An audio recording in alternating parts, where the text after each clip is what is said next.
नमस्कार. आपलं किचन या मराठी चॅनेलमध्ये मी सुवर्णा तुम्हा सर्वांचं मनापासून स्वागत करते. आजची रेसिपी आहे कैरीचं पन्ह.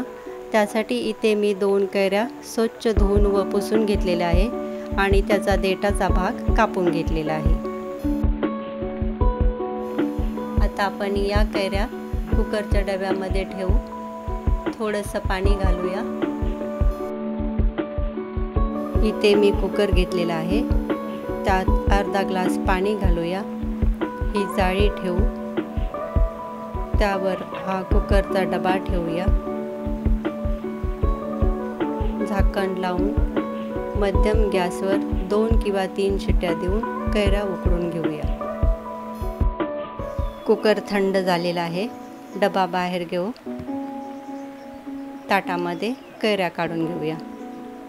कैऱ्या थोड्या गरम असतानाच त्याची साल काढायची, म्हणजे साल पटकन निघते.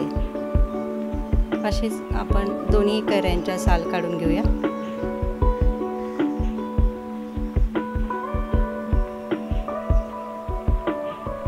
चमच्याने कैरीचा गर काढून घेऊया. कैरीचा गर पाऊण वाटी भरला. तेवढ्याच प्रमाणामध्ये गूळ घ्यायचा, समप्रमाणामध्ये. पाऊण वाटी गर, पाऊण वाटी गूळ. प्लेटमध्ये कैरीचा गर काढून घेऊ.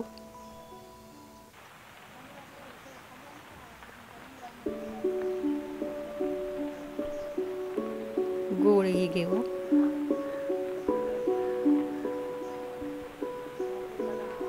चांगलं मिक्स करून घेतलं आहे हे दोन्ही. यात घालू भाजलेल्या जिऱ्याची पावडर अर्धा चमचा, अर्धा चमचा वेलची पावडर, अर्धा चमचा मिरे पावडर, 1 चमचा काळे मीठ. हे सर्व चांगले मिक्स करूया.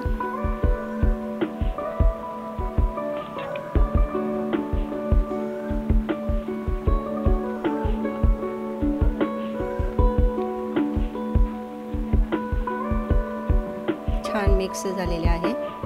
गाळणीतून गाळून घेऊया.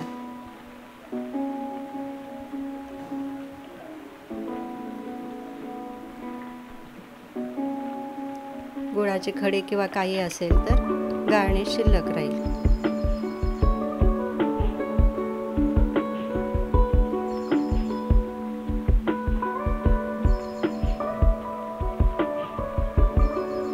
पल्प तयार झाला.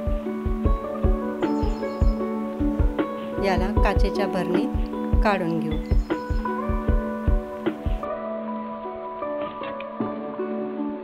हा पल्प फ्रीजमध्ये 10 ते 15 दिवस छान राहतो. ग्लासमध्ये बर्फाचे खडे घेतले आहेत. 1 चमचा सब्जा घालूया. 2 चमचे पल्प घालू.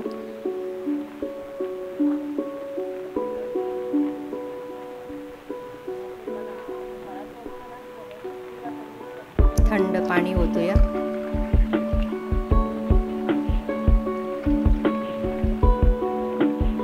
छान मिक्स करून घेऊ.